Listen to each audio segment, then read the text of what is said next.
अंतर्राष्ट्रीय महिला दिवस के मौके पर लखनऊ में कार्यक्रम का आयोजन हुआ। मुख्यमंत्री योगी आदित्यनाथ भी शामिल हुए। सीएम योगी ने कहा कि अब यूपी की पहचान बदल गई है। पहले दंगा कर्फ्यू प्रदेश की पहचान थी। बेटों को स्कूल भेजने से लोग डरते थे, लेकिन आज हालात बदल गए हैं। बेटियां सुरक्षित महसूस करती हैं। बेटियों की सुरक्षा के लिए सरकार भी प्रतिबद्ध है। सुरक्षा के साथ खिलवाड़ करने वालों पर आज सख्त कार्रवाई होती है। पंजाब के वित्त मंत्री हरपाल सिंह चीमा ने विधानसभा में वित्त वर्ष 2026-27 के लिए 2,60,000 करोड़ रुपए का बजट पेश किया है। बजट में सरकार ने मुख्यमंत्री माताएं बेटियां सत्कार योजना के तहत महिलाओं को हर महीने 1,000 रुपए, अनुसूचित जाति की महिलाओं को 1,500 रुपए देने की घोषणा की है। स्वास्थ्य के लिए सरकार ने 6,000 करोड़ से ज्यादा का प्रस्ताव रखा है। तो वहीं सरकार ने नशे के खिलाफ चलाए जा रहे युद्ध नशे विरुद्ध अभियान को और तेज करने की घोषणा की है। ड्रग सेंसस कराने की भी घोषणा की गई है। इजरायल और ईरान के बीच तनाव अब चरम पर है। इजरायली सेना ने पिछले 24 घंटे में पश्चिमी और मध्य ईरान के 400 से ज्यादा सैन्य ठिकानों को निशाना बनाया। ठिकानों में बैलिस्टिक मिसाइलें, लॉन्चर्स, हथियारों की फैक्ट्री शामिल है। इसके साथ ही इजरायल ने बेरूत और तेहरान के तेल डिपो पर भी भीषण बमबारी की। ईरान के राष्ट्रपति मसूद ने अमेरिका की बिना शर्त सरेंडर की मांग को पूरी तरह से खारिज कर दिया है। राष्ट्रपति ने सीधे तौर पर कहा कि अमेरिका का यह सपना उसके साथ ही कब्र में जाएगा। मसूद ने अमेरिका और इजरायल पर युद्ध थोपने का भी आरोप लगाया। ईरानी राष्ट्रपति ने बिल्कुल साफ किया कि ईरान का मकसद किसी पड़ोसी देश पर हमला करना नहीं है, बल्कि सिर्फ अपनी रक्षा करना है।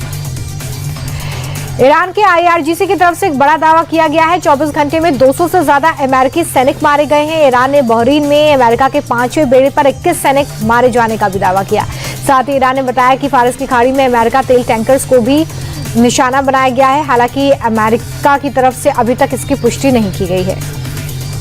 श्रीलंका ने पहली बार ईरानी सैनिकों का वीडियो जारी किया जो वॉरशिप से बचाए गए हैं। श्रीलंका ने ईरानी सैनिकों को अपने बंदरगाह पर शरण दी। अब इस पूरे रेस्क्यू का वीडियो जारी किया गया है। श्रीलंका नेवी ने बताया है कि बुशहर जहाज पर सवार 208 ईरानी कर्मियों में से 204 को कोलंबो बंदरगाह पर सुरक्षित पहुंचाया गया।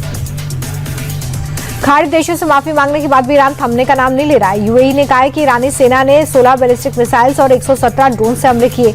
यूएई की एयर डिफेंस सिस्टम ने हमले को नाकाम करने का दावा किया। हालांकि कुछ जगहों पर मामूली नुकसान की खबर है। मिडिल ईस्ट में जारी तनाव के बीच देश में पेट्रोल डीजल की कीमत बढ़ने की चिंता खत्म हो गई है, क्योंकि स्ट्रेट ऑफ होर्मुज रूट बंद होने के बाद सरकार ने कुल इंपोर्ट का 10% कच्चा तेल नए रूट से मंगाना शुरू कर दिया है। सूत्र बता रहे हैं कि सरकार कह रही है कि अंतर्राष्ट्रीय बाजार में उतार चढ़ाव के बावजूद भारत के पास तेल का पर्याप्त भंडार है और स्थिति नियंत्रण में है। होर्मुज रूट बंद होने की वजह से इंटरनेशनल मार्केट में कच्चे तेल के दाम 27% तक बढ़ गए हैं। शंकराचार्य स्वामी अविमुक्तेश्वरानंद सरस्वती के खिलाफ FIR दर्ज कराने वाले आशुतोष ब्रह्मचारी पर जानलेवा अटैक हुआ। धारदार हथियार से हुए हमले में आशुतोष ब्रह्मचारी को गंभीर चोट लगी है। यह हमला रीवा एक्सप्रेस ट्रेन से प्रयागराज जाते वक्त हुआ। ट्रेन की टॉयलेट में रुककर जैसे तैसे अपनी जान बचाई गई है। आशुतोष ब्रह्मचारी ने ऐसा कहा है। उन्होंने हमले की साजिश का आरोप शंकराचार्य पर लगा दिया है। पुलिस ने FIR दर्ज कर ली है और जांच शुरू की है। यूपी के अलीगढ़ में 2 नकाबपोश बदमाश मोबाइल के शोरूम में घुस गए और तमंचे के बल पर 2,24,000 रुपए की लूट की। इसका CCTV फुटेज सामने आया। लूट की सूचना पर पुलिस मौके पर पहुंची। जांच पड़ताल हो रही है। घटना के खुलासे के लिए 3 टीमें बनाई गई हैं। वहीं दुकानदार का कहना है कि बदमाशों ने नुकसान पहुंचाने की भी कोशिश की।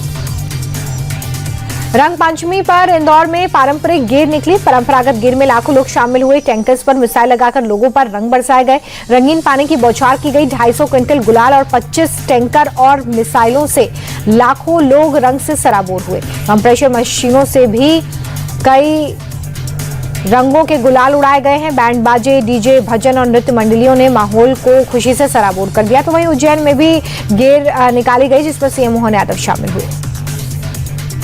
अंतर्राष्ट्रीय महिला दिवस पर दिल्ली से लेकर कोलकाता तक कई कार्यक्रम हुए। दिल्ली में लोकसभा स्पीकर ओम बिरला ने ऑल वुमेन बाइक रैली को हरी झंडी दिखाई। बाइक रैली में बड़ी संख्या में महिलाएं शामिल हुई। महिला एवं बाल विकास मंत्रालय ने कर्तव्य पथ पर शक्ति वॉक का आयोजन किया।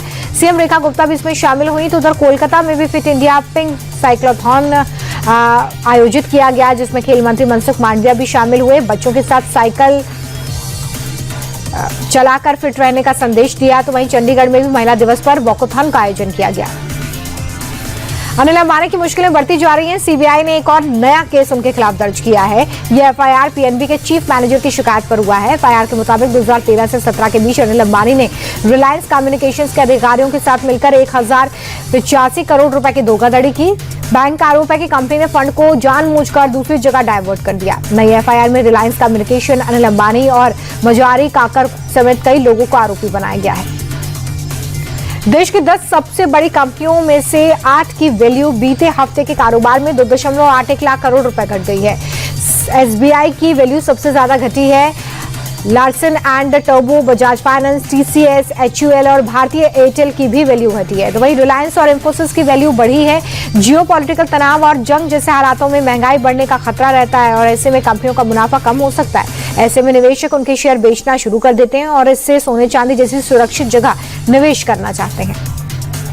गर्मी से पहले एसी खरीदना महंगा हो गया है। एसी डाइकिन वोल्टस या ब्लू स्टार जैसी बड़ी कंपनियों ने कीमतें 15% तक बढ़ा दी हैं। कंपनियों का कहना है कि कच्चे माल जैसे कॉपर, एल्यूमिनियम की बढ़ती कीमतों और माल ढुलाई के खर्च में इजाफे की वजह से कीमत बढ़ाने का फैसला किया गया है।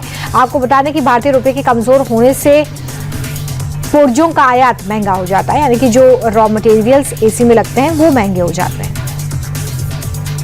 बांग्लादेश के कुमिल्ला में काली माता के मंदिर में धमाका हुआ। हादसे में पुजारी समेत 3 लोग जख्मी हो गए। बैच के वक्त मंदिर में पूजा चल रही थी, तभी अचानक से धमाका हुआ। ये पूरी घटना वहां लगे कैमरे में कैद हुई है, जिसमें साफ देखा जा सकता है कि एक नकाबपोश व्यक्ति एक बैग लेकर मंदिर परिसर में दाखिल होता है और कुछ देर बाद इधर उधर देखता रहता है। बैग को वहीं छोड़कर मंदिर से निकल जाता है। इसके कुछ देर बाद ही मंदिर में जबरदस्त धमाका हो गया।